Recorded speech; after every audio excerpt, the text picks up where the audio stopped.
mataifa.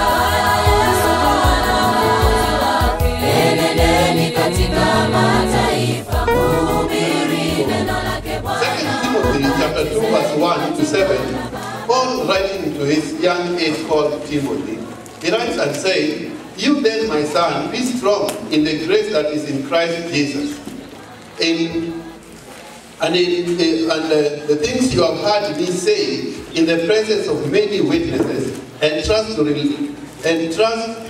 to reliable men who will also be qualified to teach others.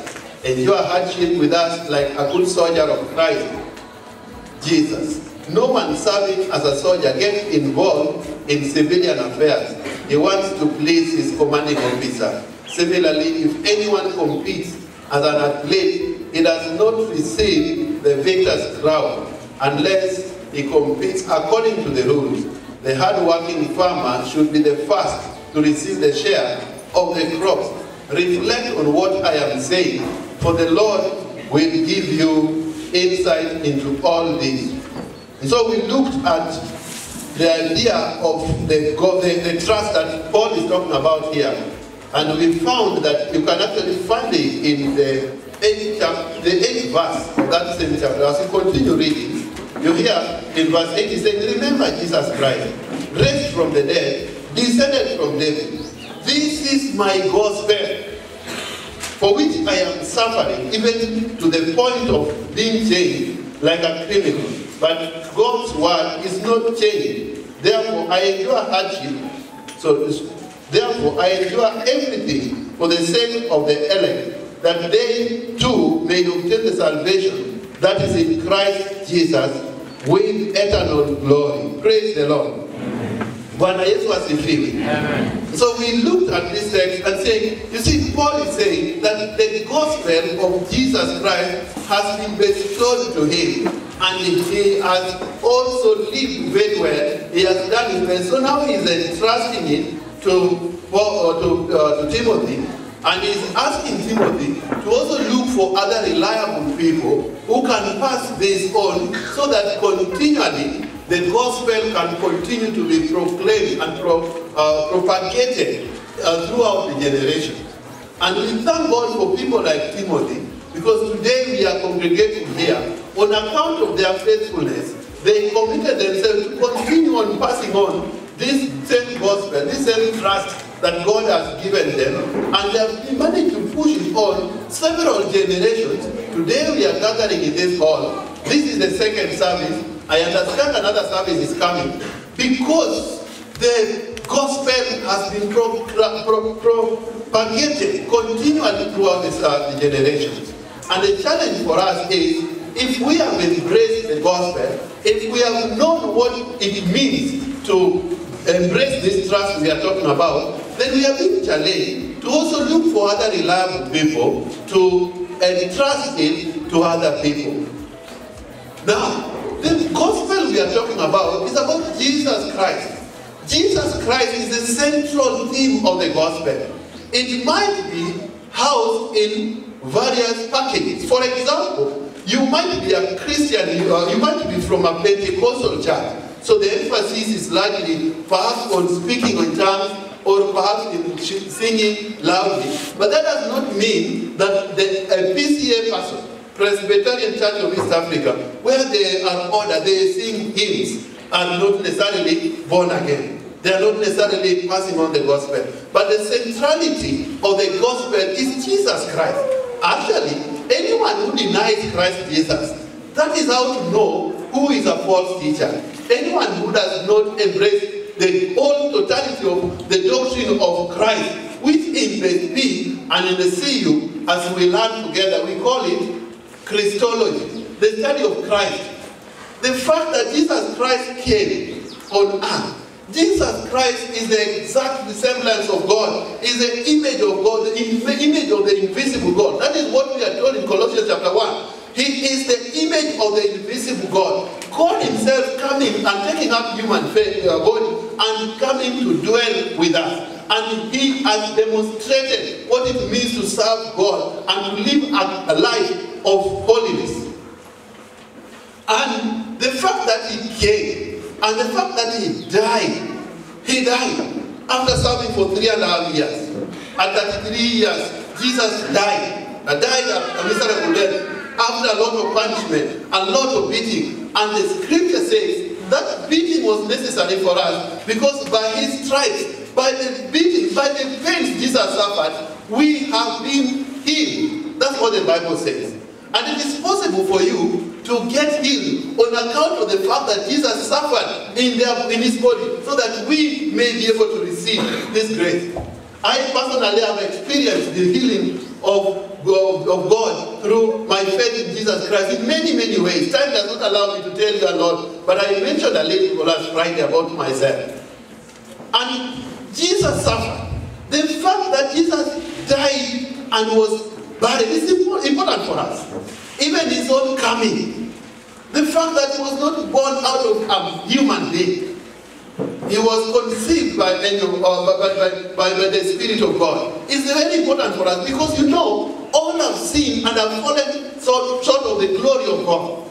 Now we might not be able to save ourselves. There is no any better sacrifice than the sacrifice of Jesus Christ, the Holy One of God. He is the epitome of the gospel which is being preached. He is the one that can translate us. If we put our faith in him, we have hope that even if we die like he died, we can rise again. Praise the Lord. Amen. That is the essence of the gospel. And because he rose again, we can also rise again. Even when, now that is why we do not need to worry about death. We can now serve God wholeheartedly, knowing that death is just an opportunity for transition to be with God the Father forever. He says, the Bible says that he died according to scriptures, and he rose again according to the scriptures. And he was seen among men. That is what 1 Corinthians chapter 15 from verse 1, continuing on to verse 6, is saying. That this is the gospel that I'm preaching. Now, it is important for us. I want to encourage you as a part of assignment of your Christian work. Study the doctrine of Christology. Anyone who teaches something wrong, like for example, some people like Muslims, you are going to Mumias for mission. Mumias is a town named after Nabogo Mumia. Some of you know about that history. He was a king of the Mumia, of the Wanga people, Wanga community.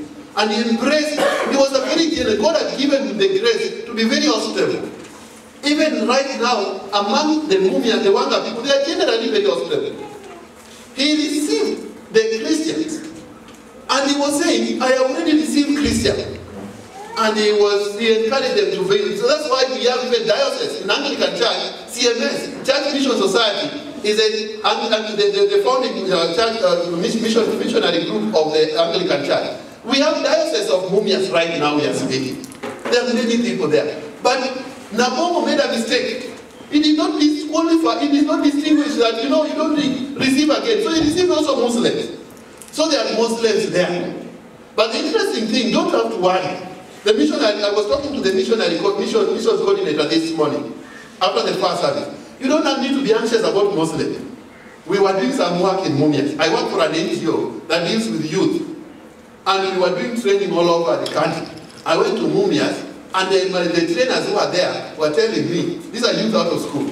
They were telling me that, you know, one of the things they have seen is that they tell them, you know, they are mixed race, they have a mixed religion. They are Christians, they are Muslims, and then they put a program. For 10 days, they put a program who's praying. So today is the Muslim praying, tomorrow is the Christian praying.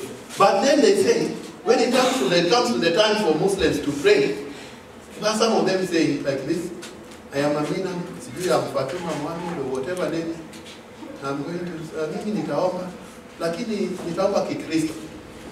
In other words, they are just Muslims, fake Muslims, they are not serious ones, so you don't need to worry about them. They are already praying kikristo. You get it?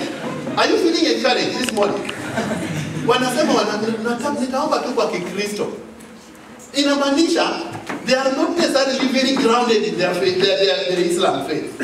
So I want to encourage you, go with enthusiasm and with trust, with a lot of faith in God that you are going to win so many of them. If they are already praying in Christ and they are Muslims, Some of them don't even go to mosque anymore. Some of them go because it's a good thing to appear somewhere. So I would want to encourage you to go and entrust this gospel we are talking about to them. Are you getting me? Entrust it to them, as many people as possible. Because they are already praying King Christo. So Muslims teach things that are not Christian. They don't respect Jesus. They don't believe the totality of Christology. For example, they say Christ has not resurrected. He was a great preacher, great, many things. You can go and study that. But, they say he died and he never resurrected. And Paul wonders in 1 Corinthians chapter 15, if Christ has not resurrected, we are the most to be pitied among all men. For we have already proclaimed that he died and resurrected. In chapter 15, he says that when he rose again, he appeared to many people. It was not secretive. He appeared to many people. In fact, he appeared to even 500 other people. By the time Paul was writing, Christ had appeared to 500 people, some of whom were still violent. Christ had appeared earlier. Of course, he had already ascended to heaven. But he's saying that some of the 500 people he appeared to also were still alive by the time the letter was written. In other words, if someone wanted to dispute that Christ did not resurrect, then they can go and ask them. They are witnesses. And this is the conviction. The reason why we want you to learn the faith well is that you can develop your conviction. Persuasion. What is your conviction about great Christ? That is the gospel. Paul says, we have embraced him. And he says, we have accessed him by grace. He says, you then, my son, be strong in the grace that is in Christ Jesus. Grace of God. I want us to know that we are saved by the grace through faith in Christ Jesus. And when we embrace that fact, then you know the grace. Someone has defined grace as God's resources at Christ's expenses. You get that? That is the grace initials. God's resources at Christ's expenses. In other words, Christ has already paid for us. That's why the Bible says, for Christ died for sin, once and for all, for the righteous one, for the unrighteous, to bring us back to God. In other words, the other scripture also says, when we were still sinners, Christ died for us. He has already paid the penalty. Are we willing to live the kind of life that he wants us to live? And so we are talking about entrusted to entrust. We are asking us, now that you have known, I talked about that last Friday, how are we going to manage transition in life? Are we going to finish strong? So we are talking about finishing strong. That's the topic if you want to say. Entrusted to entrust, full column, finishing strong. That's the emphasis. And Paul says in the book of 2 Timothy chapter 4, verse 6, he says, 6 to 8, For I am already being poured out like a drink offering, and the time has come for my departure. I have fought the good fight, I have finished the race, I have kept the faith. Now there is in store for me the crown of righteousness, which the Lord, the righteous God, will award to me on that day, and not only to me, but also to all who have longed for his appearing. Paul says in verse 7, I have fought the good fight, I have finished the race, I have kept the faith. My prayer is that the finalists will be saying that I have fought the good fight while on campus here, and I've finished the race well. Now, many of us want to finish the race. They don't want to finish the full race. We'll talk about that in a moment. So Paul is saying about three things. That's what I want to focus on.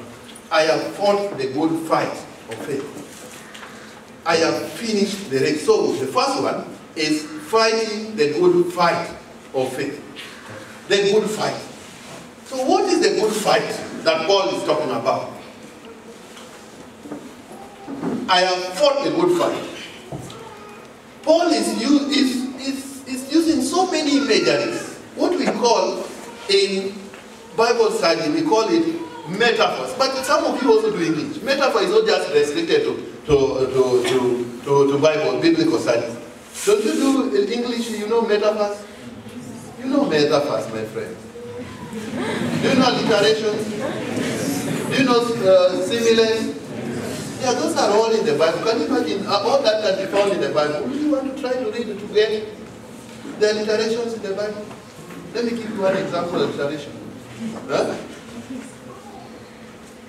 Alliteration is words that end with the same. That starts with the same. You know, you can talk about dedicated, devoted. You know, it starts with that. But rhymes are the ones that end with the same line. But now he's talking about imageries. The ones we are talking about are metaphors. He's talking about using 3 imageries or 3 metaphors to describe the fight. In 2 Timothy chapter 2, we read it earlier. He says that fight in verse 3. Endure hardship like a good soldier of Christ. No soldier, no one serving as a soldier, get involved in civilian affairs. He wants to please his commanding officer. Then verse 8, the next verse he says, similarly, if anyone competes as an athlete, he does not receive the victor's crown unless he competes according to the rule. The hard-working farmer is the first to take the crop. Reflect on this thing. So I want us to reflect on this in the view of finishing strong. The images that Paul talks about. He's talking about a soldier, he's talking about an athlete, and he's talking about a farmer. In the context of finishing strong, we want to talk about. And he said, I have fought the good fight. All those, even the fighting itself is an imagery. It does not necessarily mean that he has been boxing people. He's using figures of speech that help people to explain the fact of the Christian walk. Christian walk is a fight. The day you step forward and said you want to be a Christian, even today there was a battle that you had to win. For you to be here, you have fought many battles. Can I give you one of them? The first one you had to battle and succeed and subdue was the battle of slavery. The temptation was too high. The blanket usually is warmer towards the morning. I don't know whether you've seen that. It tends to be just warmer towards early morning. And it was very difficult for you, and you fought it, and you succeeded. The other fight was the fight to keep time to be here. When we delayed a bit, people were already finishing, and they were already walking into the service for the second service. We fight all the time in this Christian world. Paul says, I have fought the good fight. How did Paul fight? 1 Corinthians chapter 9, Paul talks about how he has fought.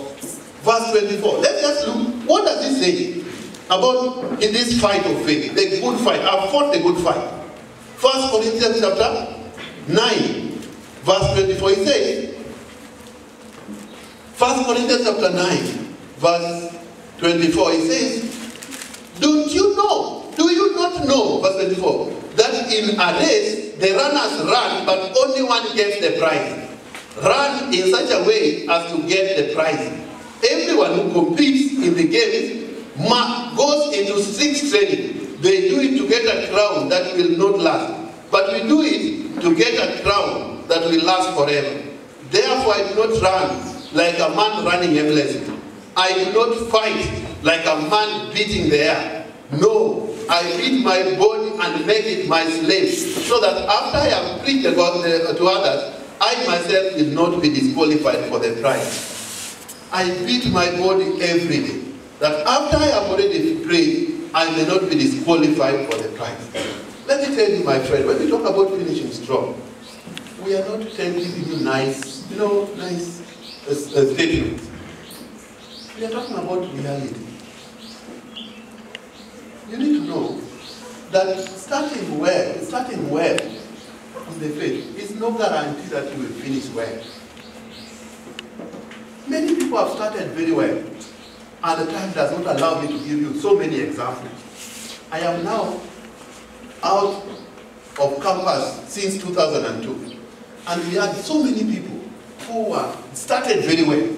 They were very committed in the field, but some of them have done very well. I remember when I did STEM program, I served in the focus ministry in the STEM, serving among the students in the University of Kikuyu campus. I met one young man who was very committed. His school, he was very busy studying. And he has disappeared from my side for a while. He was the vice chairman. He was a secretary by that time. And I remember him. The other day, one of the chairmen, that time he lost his father. Just the other day, they are still mourning right now. And I saw him posting something there. And I was very happy. Because this brother was very dedicated. Right now, he's preaching the gospel in the US. After this, he just left and went to the US. And he's a pastor out there. I think he's finishing well. He's doing well. It's very encouraging to hear people who are strong. They are serving well. They are remaining faithful to the very end. But some of them, unfortunately, have not finished well. I want to ask you, will you commit to want to finish well? Will you want to remain faithful even when you have finished studies? Even at the point of transition, you see we are dealing with transition all the time. You transit from first year to second year, third year to, and we are transiting all the time, and several hurdles. One of the hurdles people finish, the struggle with, is the hurdle of exams. Some of us, we started with them very well. They were very bright in high school. They went to campus. And I remember still a young man. I don't think he was in the Christian Union at that time. But he just could not manage Maths 101 was so much for him. So he started, using funny things. And we kept wondering, how long will this man continue with this behavior? And the other way, these people who steal exams have a way of always just passing, right? They are never gotten. Wait for the third year. Every time we were doing maths, I was doing maths and geography. I would see him in the maths class trying to keep papers. One day he was gotten, red-handed. And in our campus, Leadership University, it was clear, if you are caught red-handed of that kind, evidence of stealing and faithfulness in exams, you will go home immediately. We will be given what is called academic discontinuation. So this young man left campus just like that. He had gotten A, B, A, lakini ni zile za kuiba. Lakini when the time came, there is always the 40th day. I think always has a 40th day, right? Try to be yourself, just do yourself, get your C but you are very C. Get even a D but you are very D. Ile yako tu ile joint effort. Some people have joint effort. Those people who are very busy, they are not able to do assignments. Or the evening before this admission day, and they are very friendly to everyone. They ask John, their paper. You see by Friday, by the eve of submission, most people are finished. They ask John the paper, ask James, they also ask Mary, they ask also Jane, and they put 4 papers. John had 5, 6 references. Mary had another 5 references. Remember, you have to put references. And they consolidate a more solid paper out of the 4 work that people have done. And they submit a more serious paper of 20 references. The lecturer looks at this is the kind of person I want. They are researching from researchers. Some of us make the mistake, they copy, and when you are also sleeping, they tell you copy, they forget. And they copy the name of the person. And so the teacher is wondering, you said you are Joseph, but how come now Jane is appearing somewhere? That is called fishing in the boat. You are getting fish from the boat. It's already fish, then you are fishing there. Don't do that even if you are busy. If you are a CU leader, don't research on people's research. It's not right. You call your colleagues and you can collect it because that's why for me, my policy in the CU, I only serve in the ministries I can do. I know people have graces, people have strength. They can do very well.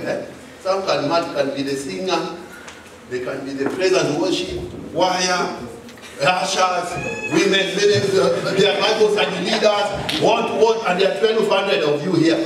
They are doing like 6 ministries, all of them, and they're serving very well. But rarely do you find them serving very well in class. If you are multiple like that, my friend, don't overstretch yourself. Yeah. I know people are gifted, and the members might be saying, you are the only one who can do this for us.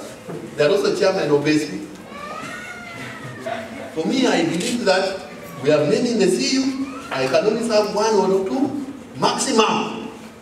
And when I am done, I am done. I concentrate on class. And I was surprised. I thought I was too weak, but I realized that when you try to do that, you also excel. The Lord also saw the effort I was putting in. My papers wasn't very bad at the end of the year. You know the long list of people listed.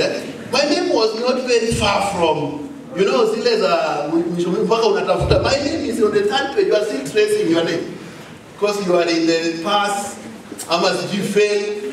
I see you person who cannot fail exam because you have a God also who knows geography, who knows mathematics, who knows, you can God understand all these things in chemistry. So God can help you interpret it. God has not given us the spirit of fear, but the spirit of power, of love, and of soundness, right? So your mind is sound. So finishing strong, to be able to finish strong, Paul says, I beat my body daily. I want to encourage you. Don't look for shortcuts in life. Persevere. And let me tell you, if you are faithful in the match you are doing your best. I have never seen, I can agree with David. In that scriptures, he says, I have been old, but now I've been young, but now I'm old. I've never seen a righteous man forsaken by the Lord. My friend, I could testify to you so many times. If time allows me, I could finish a day telling you how God has been faithful to us by trying just to live and narrow and back, just holding on, letting go other things. Let me tell you, there's a book by someone called Jim Collins. It's called Good to Great. He says, the good is the enemy of the great. Sometimes you think, if I don't get this job, I'm done. So you're compromising your faith on account of, and then you get the good, you forget the great. You get it? Be sure that what you are doing is the right thing.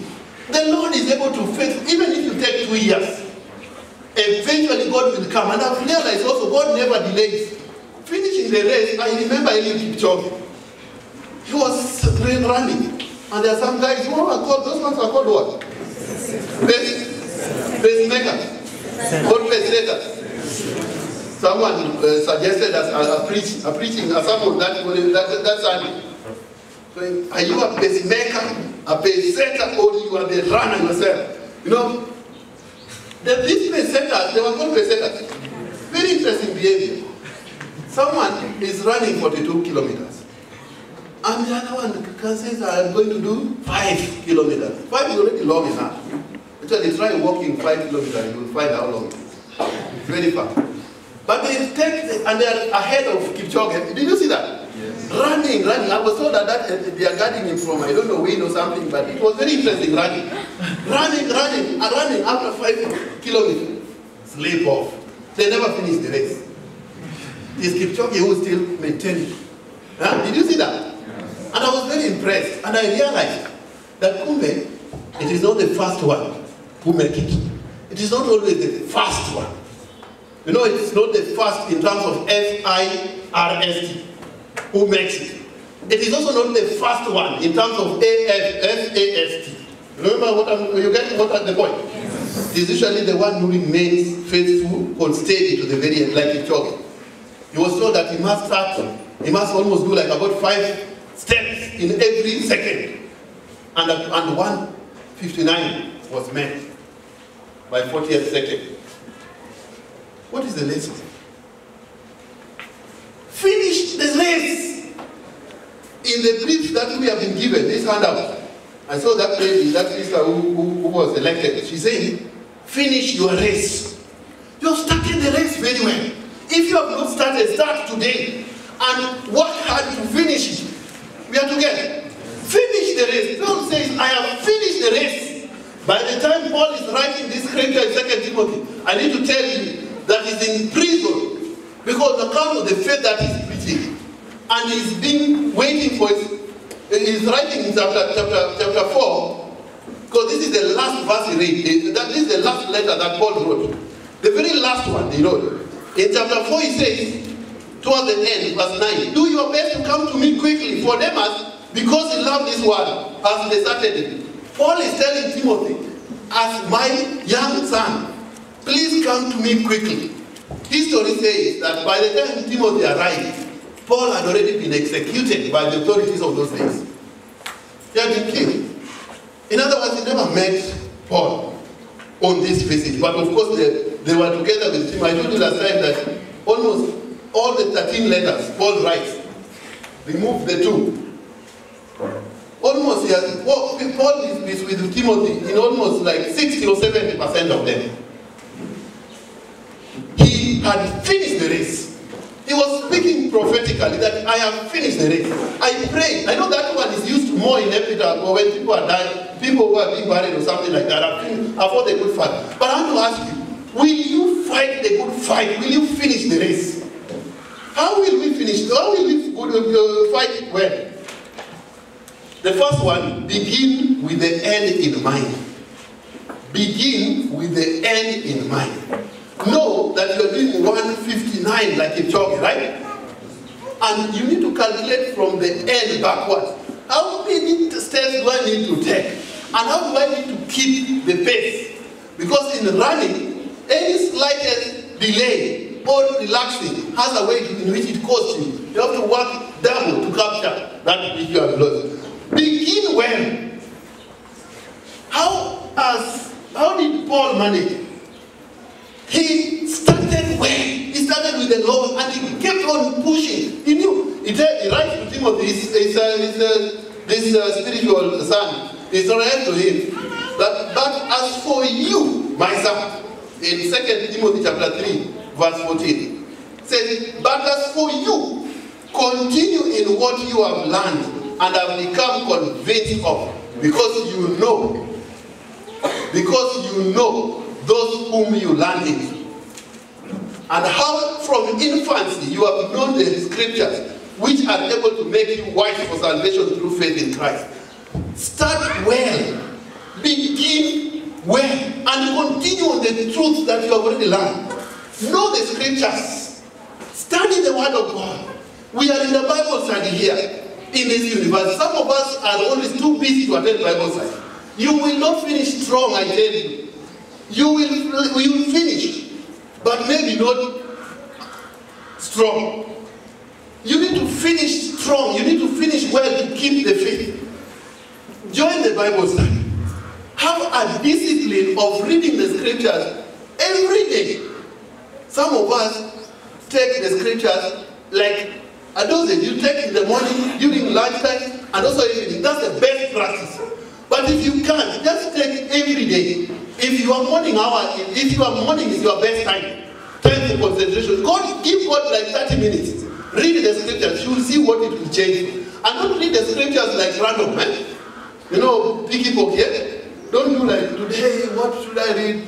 No, read it like a love letter. How do you read a love letter? You don't know, most of you don't read love letters anymore. You read love SMSs, love emails. But if it is an SMS written by he or she, my friend, my sister, how would you read that letter? Do you read it just when the letter comes? Because it will come if it has not come. I'm not talking about if the letter comes. I'm talking about when the letter comes. Or the SMS, or the WhatsApp, or the Instagram, whichever you use. Do you read it do you pick one verse here, one verse? That one you don't delete, serious.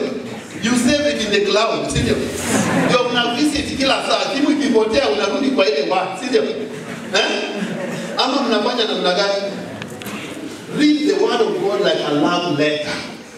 Underline it. You know, the love letter, you know, when you were in coaching, we used to write letters. It was better than me writing. I still have some of them. Because I was in Nairobi, she was in Nakuru. When we were coaching.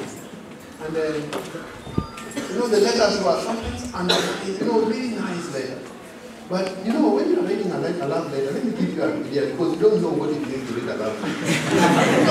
Because you only really know which one will appear or to give what.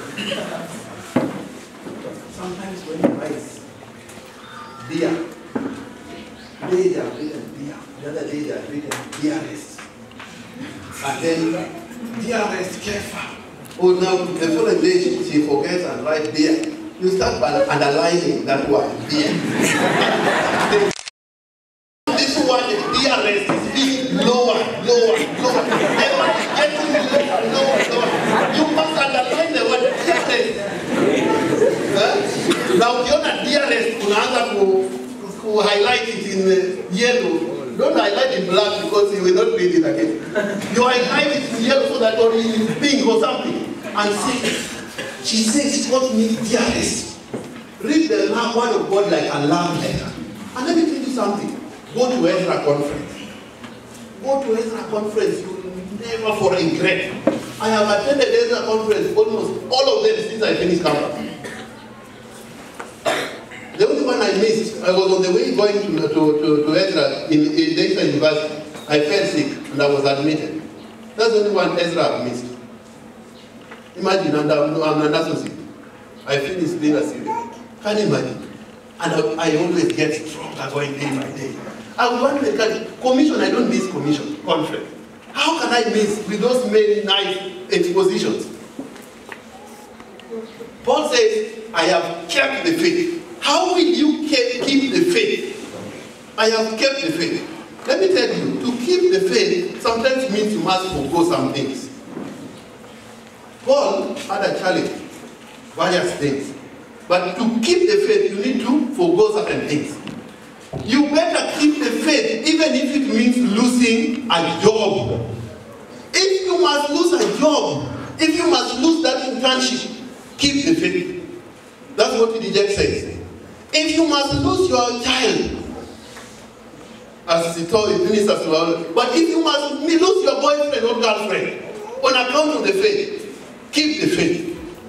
Jesus said in a parable, the teacher taught and said, if it is your hand that is taking you to sin, chop it off, right?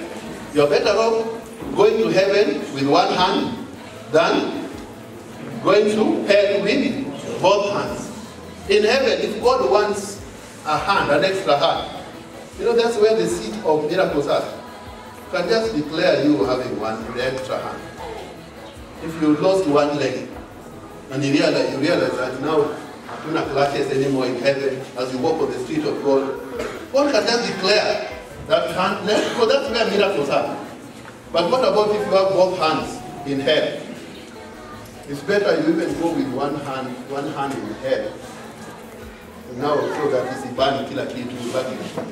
You get what I mean?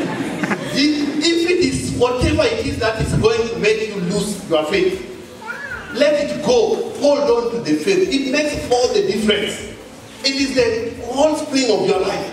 I told you on Friday that in this text, Paul is saying that every time you are living the faith, don't lose your faith. Fight the good fight. Finish the race and keep the faith. May the Lord help us that we will remain faithful. We will remain committed.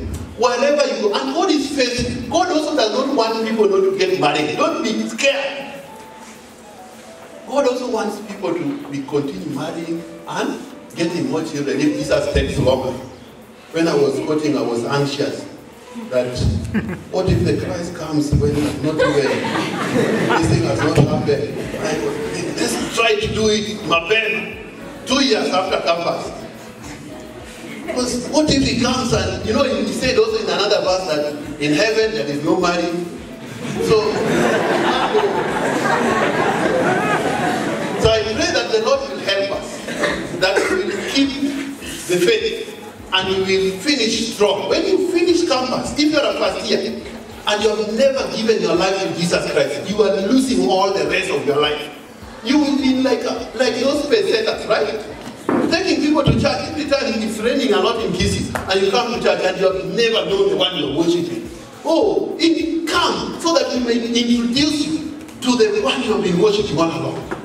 If you have never given your life to Jesus Christ, He does not come through osmosis. It is by choice. You make a decision in your life and say, I want to live a Christian life. I want to receive Jesus Christ as Lord and Savior over my life. I pray that you will start. And you will start. If you came in campus today, please determine to finish saving.